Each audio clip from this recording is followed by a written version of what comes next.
حطونا على قوائم الارهاب، بالله عليكم احنا ارهابيين؟ تم إغراضي أنا وزمايلي أشخاص إرهابيين صدقوا بنات أبونا بإن الإرهاب جاي من عندنا وإحنا اللي بنقتل واحد، حتى لا بيقتل ولا بينيل. دي طبيعة الاتهام اللي ممكن يوجه لصحفية بتقول رأيها على صفحة في الفيسبوك. بالله عليك احنا ارهابيون؟ أتحدى حد يجيب جملة فيها دم أو قتل أو إرهاب. وأنا عملت إيه أصلا؟ أتحدى جملة. إيه الجريمة اللي عملناها عشان نتحط على كلام إرهابية؟ اقتلوا ظباطه. انجز اجناد الارض. أنا بقول لكم على الهواء اقتلوا ظباطه. موت اللي تقدر عليه تموت. المجندين والظباط دول مش بني آدمين، دول كفرة. إذا رأيتموهم في الشوارع فاقتلوهم. الناس اللي في الداخل أنا بقول لهم أشدوا على أيديكم وتوكلوا على الله واستخدموا كافة الأسلحة. 1000 شاب فدائي سوف يقومون بالمواجهة مع ضباط وقوات العسكر. اللي يقدر يجيب رقبة واحد منهم كلاب أهل النار ربنا هيكرمه. الدعوة صريحة للقتل. مفيش حاجة اسمها ضباط شرفاء ولا العساكر الغلابة، مفيش حاجة من دي خالص. فتياتكم ونساءكم ليسوا بعيدين عن أيدينا.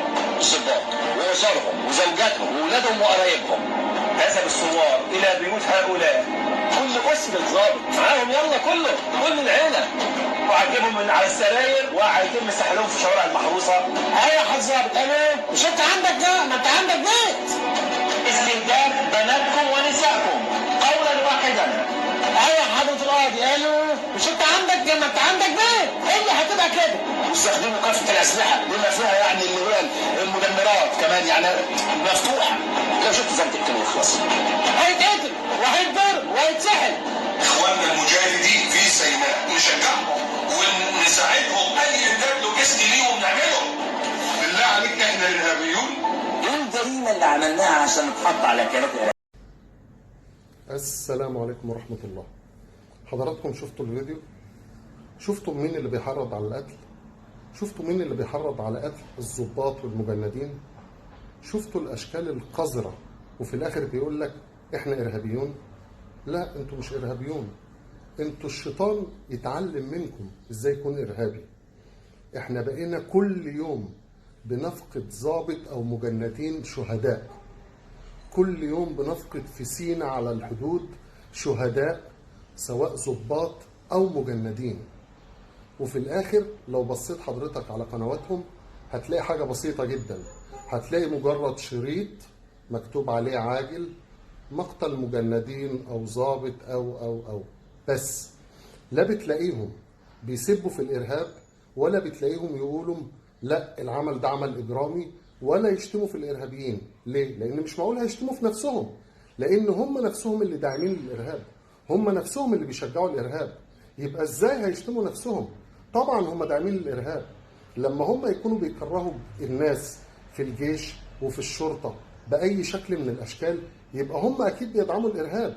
والدليل على كده إن أنت هتلاقيهم دايما يكلموا الناس على مرتبات الجيش، مرتبات الشرطة، معاشات الجيش، معاشات الشرطة، ورئيس الجمهورية بيزودهم في المرتبات. فتبدأ في بعض الناس يقولوا طب المرتبات دي كلها عمالة تزيد واحنا مرتباتنا مفيش. لا، واحنا ما عندناش. الشيء اللي احنا لازم نفهمه ان ضباط الشرطة والجيش والمجندين الناس دول كل يوم بيضحوا بنفسهم، كل يوم بيضحوا بنفسهم، كل يوم بيخرجوا من بيوتهم وهم مش عارفين اذا كانوا هيرجعوا بيوتهم تاني ولا لا. الفلوس عمرها ما هتعوض ابدا طفل او ام او زوجة عن زوجها اللي بتفقده، لكن في العموم هم بيكونوا شهداء. وانا عايز اوري لحضراتكم فيديو صغير ونرجع تاني مع بعض. حفيدتك عندها قد ايه؟ 4 أشهر. اسمها ايه؟ سيلين. 4 أشهر، ما فيش غير 4 شهور. انا عايزه افهم الناس دي بتعمل كده ليه؟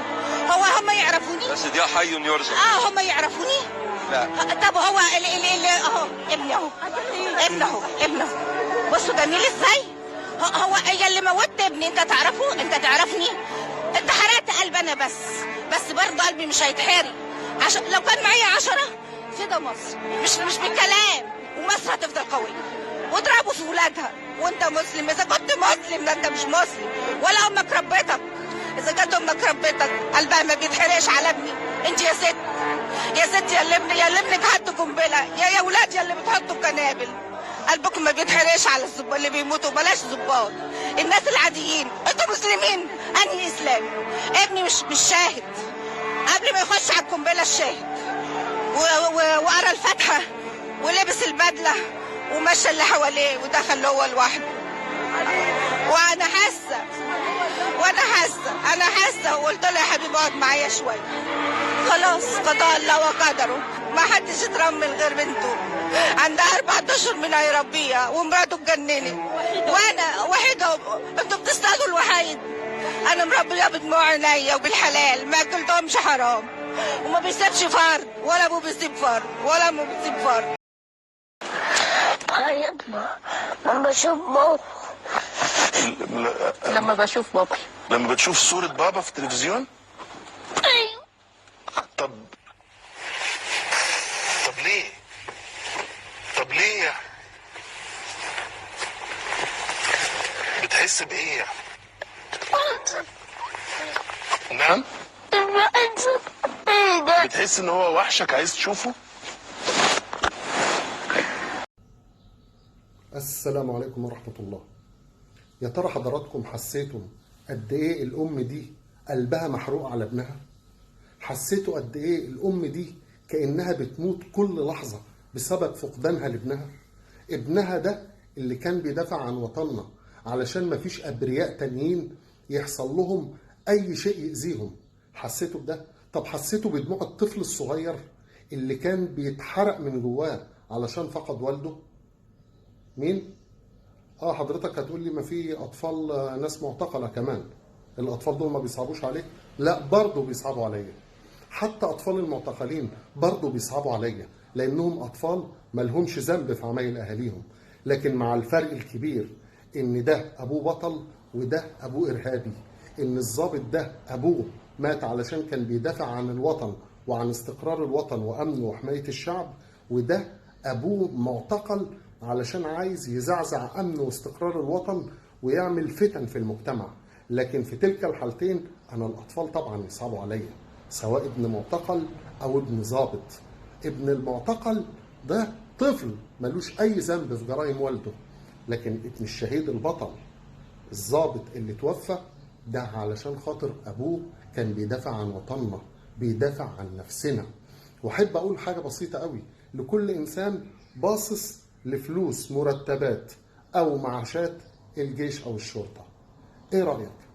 تحب ابنك يكون في نفس الموقف ده وتاخد مرتب ضابط في الشرطه او في الجيش؟ تحب زوجتك تترمل في سبيل ان انت تاخد مرتب او تاخد معاش ضابط في الشرطه او في الجيش؟ تحب والدتك قلبها يتحرق عليك في سبيل ان انت تاخد مرتب ضابط في الشرطه او ضابط في الجيش؟ تحب تكون كده؟ ده احنا كمصريين في اوقات نقول مجرد ان الواحد بيجيب لقمة عيشه حتى لو على قده وبيبص في وش عياله، ده في حد ذاته بالدنيا كلها ان انت تشوف عيالك قدام عينيك. لكن انت توافق ان اولادك يتحرموا منك، او انت تتحرم من اولادك وزوجتك، او والدتك تتحرم منك او تتحرم من والدتك في سبيل ان انت تاخد مرتب ضابط شرطه او ضابط جيش، او تاخد معاش شرطه او معاش جيش؟ ما اعتقدش ان انت هتقبل بحاجه زي كده.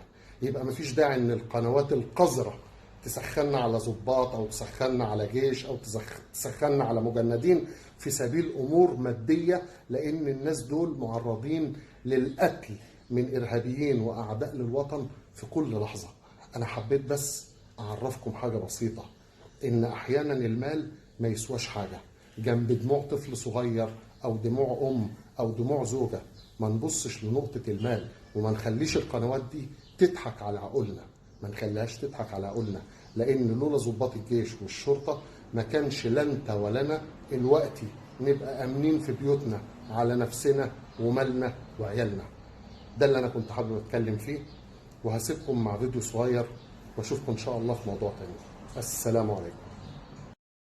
العظيم ان اكون جنديا وفيا لجمهورية مصر العربية، وان احترم الدستور والقانون، وارعى سلامة الوطن حاميا ومدافعا عنه في البر والبحر والجو، وأؤدي واجبي بالذمة والصدق محافظا على سلاحي لا أتركه قط حتى أذوق الموت، والله على ما أقول شهيد.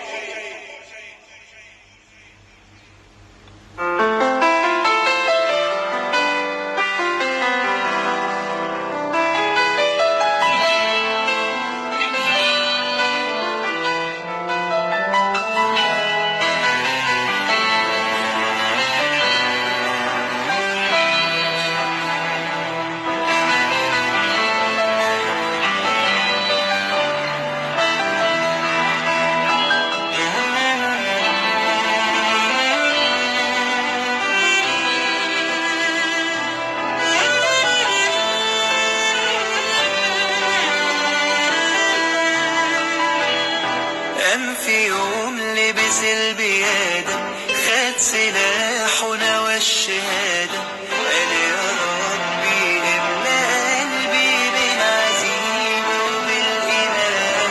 صوت رصاص الغدر زاد، لحظة شاف فيها البلاد، وافتكر للهوى عبرها والجرس ويا الأذان، قال ساعتها مفيش رجوع.